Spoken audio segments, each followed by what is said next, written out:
இப்ப இந்த அப்பாவும், அம்மாவும் வெளியூர் போம்போது, இந்த பொண்ண எப்பவுமே சித்தப்பா, சித்திகிட்ட விட்டுட்டு போவாங்க. சிறு வயது, அந்த விவரம் தெரியாத வயதுன்றப்ப, சித்தப்பா வந்து இந்த பொண்ணுகிட்ட நெறைய மிஸ்பிஹேவ் பண்ணியிருக்காரு. இது 2வது காரணம். பிடிக்கல. 3வது காரணம். இந்த பொண்ணு டியூஷனுக்கு போயிருக்கு. டியூஷன் போன இடத்துல இந்த வாத்தியார் அப்படின்னு வாத்தியாருன்ற பேர்ல யாரோ இருந்திருக்காங்க. அவர்.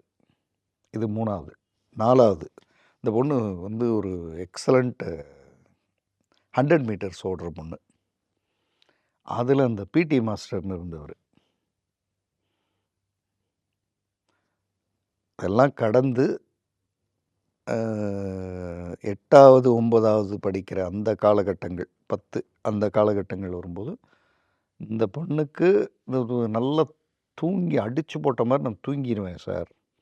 அந்த நேரத்தில் என் கூட படித்த பையனே என்னமோ பண்ணிகிட்டு இருந்தான் சார் அப்படின்றது. இது எல்லாம் இந்த இந்த பொண்ணு சொன்னது என்னென்னா, இப்போ இது சொன்ன ஆண்கள் அத்தனை பேருடைய முகமும் அந்த நேரத்தில் கோரமாக இருக்கும் சார்.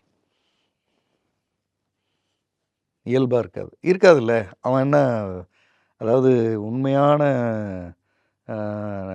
இன்டிமெசி வந்து அழகான சிரிப்பையும் நல்ல முகத்தையும் கொடுக்கும். இது எல்லாமே தகாதது தானே. அப்போ முகம் எப்படி இருக்கும்? அனுமதி இல்லாமல் பண்ணுறது. அப்புறம் அது அவனுக்கே ஒரு பதட்டம், பயம், அவனுக்கு என்னமோ கிடைக்கணுன்ற ஒரு ஏக்கம் எல்லாம் சேர்ந்த ஒரு கோரமான முகமாக தானே அது இருக்கும்.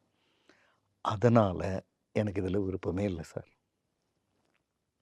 இப்போ நீங்கள் இதை தவிர மீதி எல்லாம் பேசுனீங்க. அது 15 நிமிஷமாக தான் பேசுகிறோம். அதுலேயே எங்கள் வாழ்க்கை நல்லா இருக்கணும்னு நீங்கள் நினைக்கும்போது, இதை உங்கள்கிட்ட சொன்னால் ஒரு வேளை இதுக்கு ஒரு தீர்வு கிடைக்குமோன்னு தான் நான் சொன்னேன் அப்படின்றது சொன்னான்.